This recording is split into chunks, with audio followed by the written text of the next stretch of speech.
Travel Television is honored to have Senator Harris Wofford, who has a long history in the civil rights and service movements.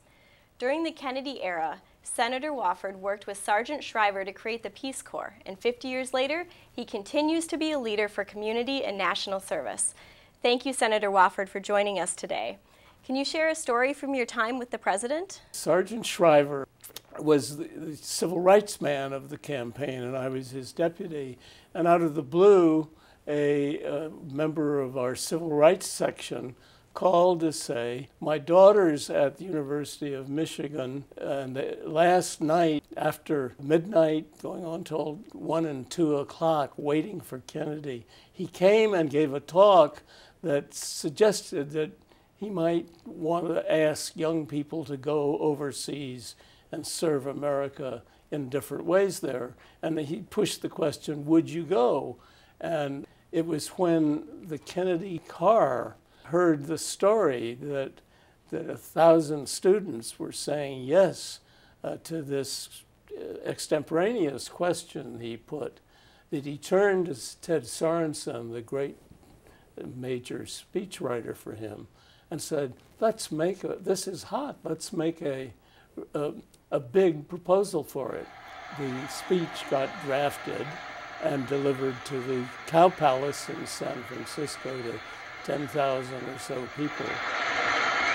We cannot discontinue training our young men as soldiers of war, but we also want them to be ambassadors of peace. In one sense, Sergeant Shriver and I both said, this is really going to work, isn't it? But we had nothing to do with it until after the election. Kennedy, at the inaugural parade, said, you know, this idea of a Peace Corps that I proposed out in Michigan, you're the person to Sergeant Shriver. You know, Sarge, you're the one to propose and build this Peace Corps.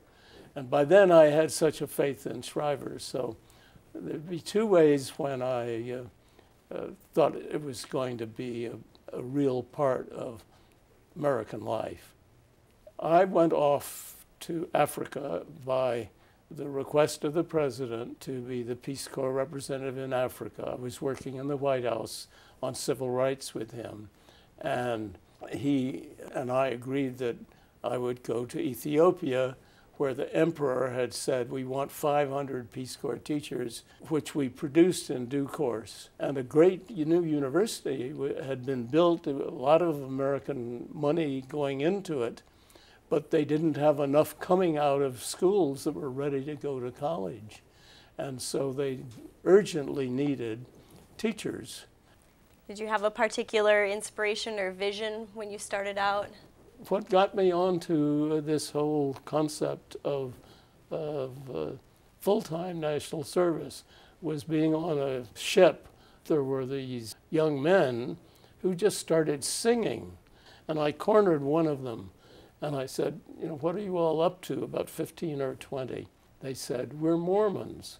If you're a Mormon man, it's not a question of do you do service, but where, at home or abroad. And I remember turning to the woman in due course married me, and I said, you know, that's what we should do for all Americans, not just one group of people doing it. And I still believe that, but it was an accident that those singers sang. And so no telling what accidents you and I can still have. So in 2016, we celebrate the launch of the Service Year Alliance. So please tell us about this new initiative and how people can be a part of it. General McChrystal came home from the Middle Eastern wars and turned his thoughts on the state of citizenship and patriotism of America at home out at a Aspen Institute, Colorado conference on what we should do better in this country. General McChrystal got up and said, I think that we should have full-time service years, the way we have military service years. It's so easy for me to imagine, for example, that most colleges and universities would adopt this. It's why volunteering in America is at the highest level it's been in years. And I know that makes Harris proud to hear. Now, Harris Wofford has devoted his entire life to creating opportunities for Americans to serve. And the reason it's such a privilege for me to share the stage with him is because you've taken commitment to a whole new level.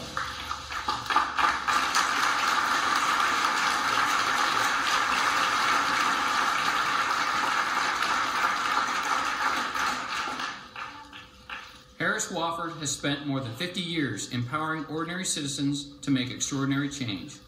A friend to Dr. Martin Luther King Jr. and an advisor to President John F. Kennedy, Harris fought alongside civil rights leaders to end segregation and advance the march of justice.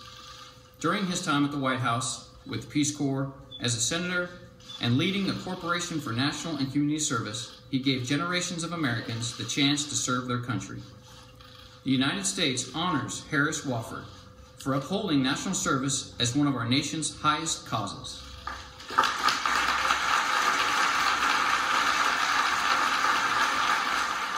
So I hope that what a lot of people out of the experience will take the ball and run with that. I can't run anymore. Yeah, I have to admit, at age 90, it's not a running time. But for what I can do, the ball I would be trying to carry right now would be the service year.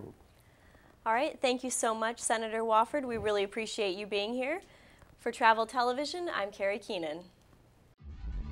Have you wondered how you fulfill your life through service to others? Each month, a Travel Television team of volunteers presents volunteering during natural disasters and people who build a better world through service projects, helping strangers, restoring communities, helping the helpless.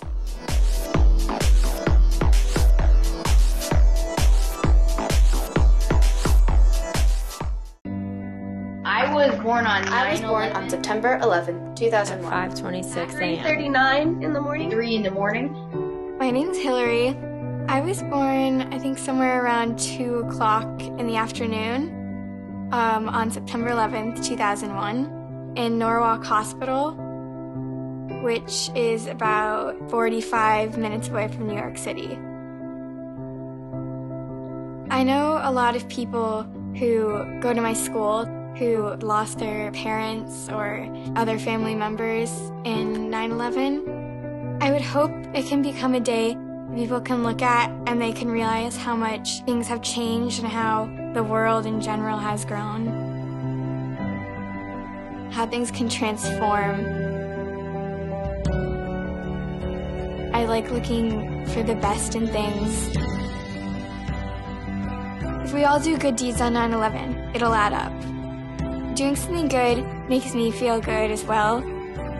It makes me realize I have the power to change things and that there's really nothing stopping me. It's sort of become a part of who I am. I was born on 9/11.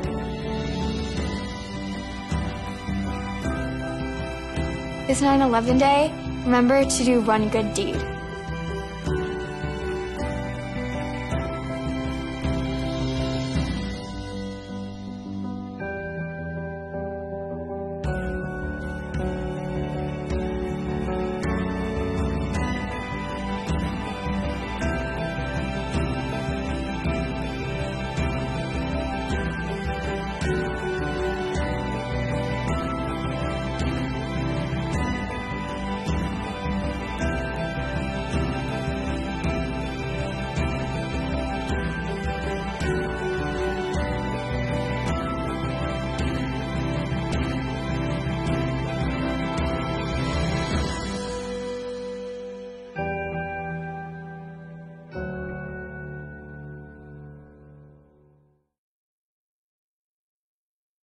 Habits are very powerful.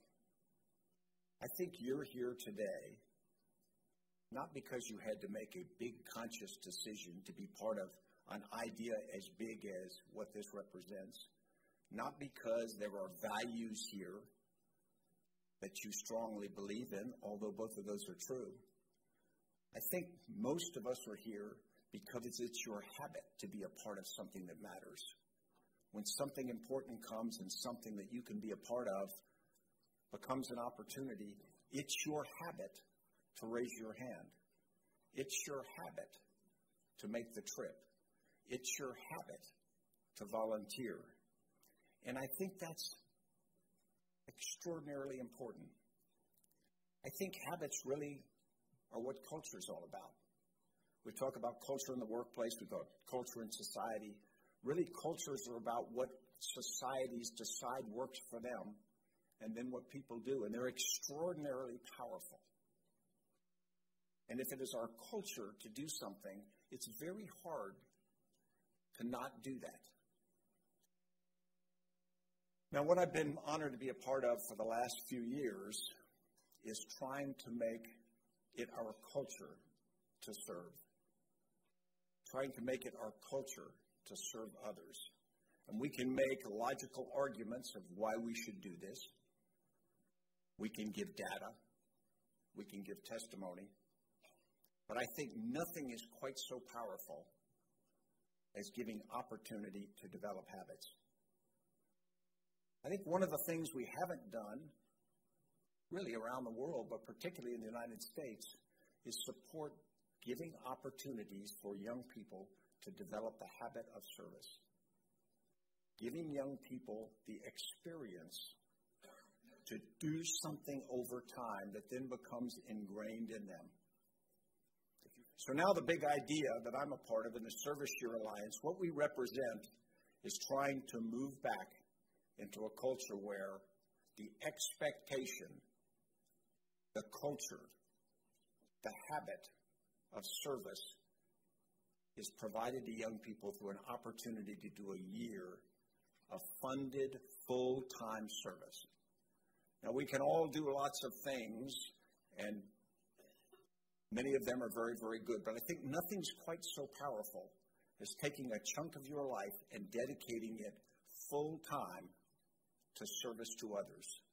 And although that service to others has huge value, I would argue the service also has huge value to the individual. I think people finish that experience a different person.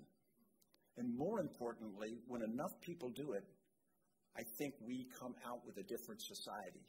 Suddenly, it's the habit. It's the habit of service. It's the habit of volunteering. It's not a long, conscious decision. So the idea of creating a service year is a big idea. And there are lots of naysayers around who all nod, and I talk about this all the time, and I talk about the power of a service year, and they sort of, many people will smile and go, that's a nice idea. And in their mind, they're thinking, yeah, it's too dark, too high, too dangerous, too expensive, too political, you name it.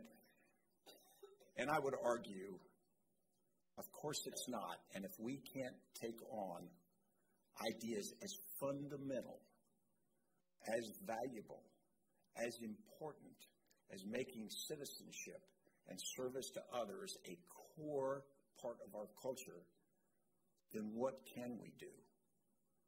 If we're not doing that, what are we doing? And if we can't do that, why? And I'm deeply honored and appreciative to be a small part of it.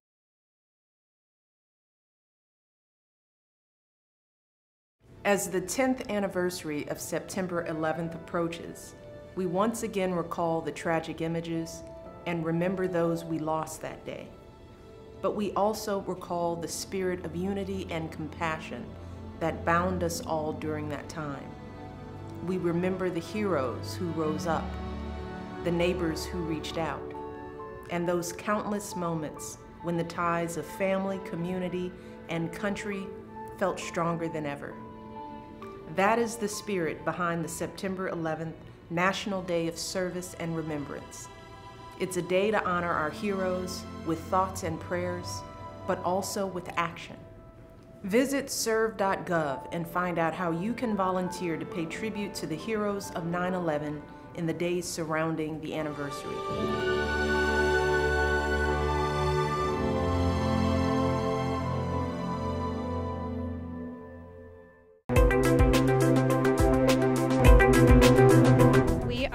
building a house for Mr. David Lonergan. His home was among the homes that was not usable anymore after Hurricane Sandy. So his house has been gutted, and we've repaired some of the framing, and now we're basically putting in all new walls and painting everything for him, putting in new floors. It's been a great experience watching people come back into their homes.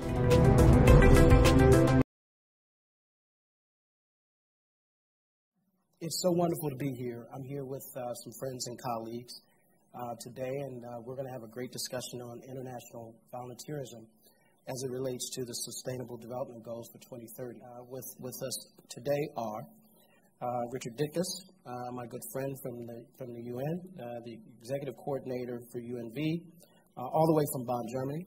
Thank you, sir. Diane Melly, Vice President and Partner in Service of Global Citizenship for IBM.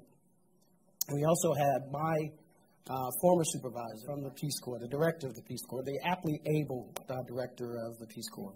And then Susan Reichley, counselor for USAID. I did some work with Susan. I also consider USAID to be partners in service, and we did some great work with Peace Corps and USAID. And return volunteer. And a return volunteer. Susan, you have a multi-part question. I'm going to ask that you consider the time as my chief job is to keep us on time. Yes. We do want to hear from our audience, and I think they're chomping at the bit. So, question for you. How can international development resources be utilized in a targeted manner and multiplied with the use of volunteers to further the SDG 2016 goals?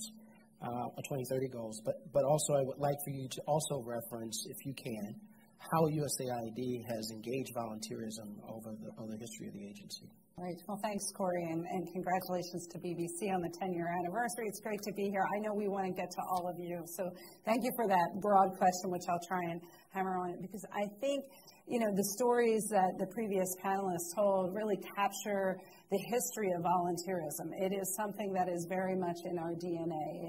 It is part of who we are as a society, and really civic participation. With USAID's 55-year anniversary, Peace Corps' 55-year anniversary, this year it's based on volunteerism. So whether it's going back, as you asked, Corey, what's our history? You know, we go back 30 years working with the Peace Corps, doing small grants programs, giving small grants to volunteers in order to do what Carrie was talking about, really building the capacity at the host country level, training others in order for it to be sustainable. Because ultimately, volunteerism is important and absolutely should be applauded. It's the core of our society. But how do we help other countries then reach those sustainable development goals? I see has changed really dramatically over the last several years in volunteerism is that the old model used to be us going in and volunteering for a period of time and providing those skills and the training and the technical assistance in areas that were critical for other countries. But the difference that we have seen lately is really what Carrie touched on, and this is building the local capacity, local volunteerism, because that's how you get to scale. Volunteerism overseas is ultimately how we're going to achieve, I believe, the Sustainable Development Goals. Because Richard, what are some of your key ideas with regard to the role of international volunteer service in addressing the 2030 development goals, and how is UNV poised to equip volunteers? Today, as I sit here, I represent 6,800 very brave and resourceful men and women who work with the United Nations. These people come from 180 different nationalities. They work in 122 different countries with nearly 30 United Nations agencies, anywhere from UNICEF to WFP to UNDP to the Department of Peacekeeping Operations. The United Nations cannot deploy without volunteers. The United Nations cannot deliver peacekeeping mandates, Security Council mandates, political mandates without the input of these volunteers. But the volunteers are the human face of the United Nations. Think of them as the amino acids of Sustainable Development Goals. Diane, our good friend from IBM. So over 10 years, the Building Bridges Coalition has been connecting with corporations around key development goals and issues. Highlight for us, if you will, some of the corporate service trends that you're seeing in the space, those that you've witnessed and those that you've implemented at IBM. Looking collectively at companies and a very unique opportunity for companies to engage together is in something called Impact 2030. This is a private sector-led collaboration between the UN, several NGOs, stakeholders, and at this point, 60 major companies have come together with the objective of collaborating to mobilize and align their employee skills-based volunteerism programs to directly and substantially contribute to the achievement of the Sustainable Development Goals. This is companies from around the world coming together with 4 objectives. The first, to promote awareness of the goals, to really make sure that they are a voice that is loud and clearly communicating what the Sustainable Development Goals are, that their employees and the members in their community understand what those goals mean and how they can be translated and acted upon in their local communities. It's an opportunity for cross-sector collaboration and cross-industry collaboration. Very importantly, and one of the reasons that I think we jumped on immediately onto Impact 2030 is that collectively we will build frameworks for measuring the corporate sector's contributions and assessing how corporates are making a difference in the achievement of the Sustainable Development Goals. Very importantly, the 4th objective of Impact 2030 is regional voice networks and action teams. So not just promoting and being aware and talking about it, but actually engaging with leaders in service in communities around the world to hold regional forums, which have begun to happen around the world. We were just in Spain, just had a convening in Hong Kong, and we're talking about engaging people from the corporate sector at the highest level in the local area. So, Carrie Hessler-Rutland, and I'm going to direct your question around the idea about what Peace Corps is doing specifically in terms of its volunteer impact for its Sustainable Development Goals, around the role that Peace Corps should have in engaging volunteerism against the Sustainable Development Goals. So can you talk a little bit more about what Peace Corps' role is in that? Sure, absolutely. Thank you, Corey, and thanks to all of you for being here.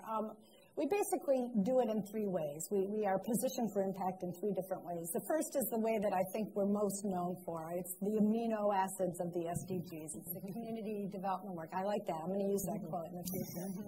So we equip our volunteers to be catalysts of community-led change. So that's number 1.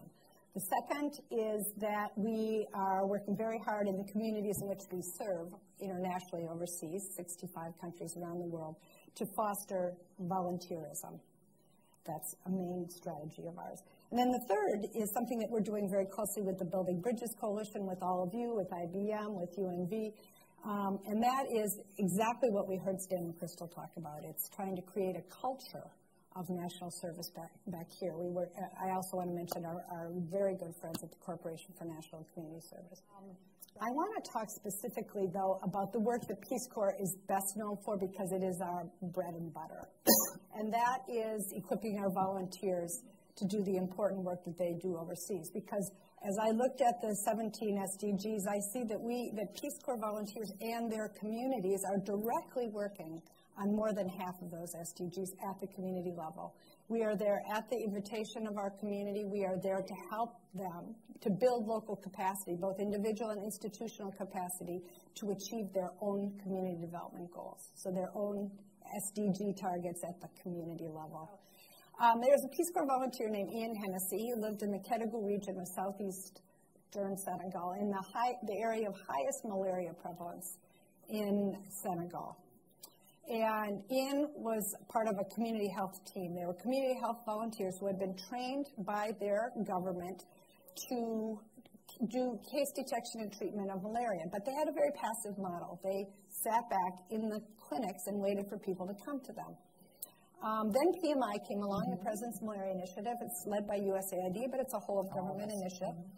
And they enlisted the support of Peace Corps volunteers and their community health teams in distributing bed nets. And it was a wonderful thing. People in that remote corner of Senegal were getting bed nets for the very first time in their lives. And it was a great thing. And Ian and Sheikh, his best friend, who is the head of this community health team, felt very good about this work that they had done in distributing bed nets. And they realized that they needed much more. The community realized that they needed much more. So the community came together, led by Sheikh, and identified a new way of looking at things, an innovative way. And it didn't involve technology. It was a new way of doing their work, which is instead of waiting for people to come to their community to get malaria treatment, they were going to be going out to the community, doing proactive case detection and treatment. Ian, our Peace Corps volunteer, brought this to our country director. Together they went to the National Malaria Control Program to see if they were comfortable with a different approach. The National Malaria Control Program said, okay, let's try it out. Let's give this a go. Ian and our country director went to the Centers for Disease Control, which was the monitoring and evaluation partner of the President's Malaria Initiative. They agreed to do a simple case control study.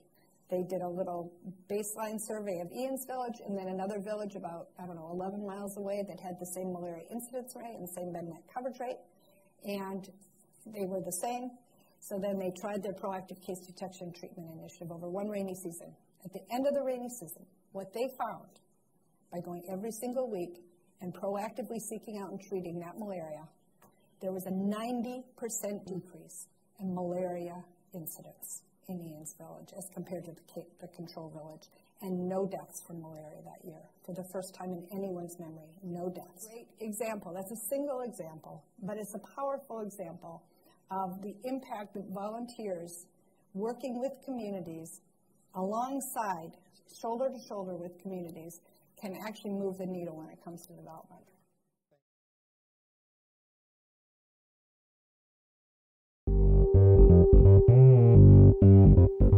We are volunteers creating media about volunteer organizations, telling their stories and encouraging volunteerism.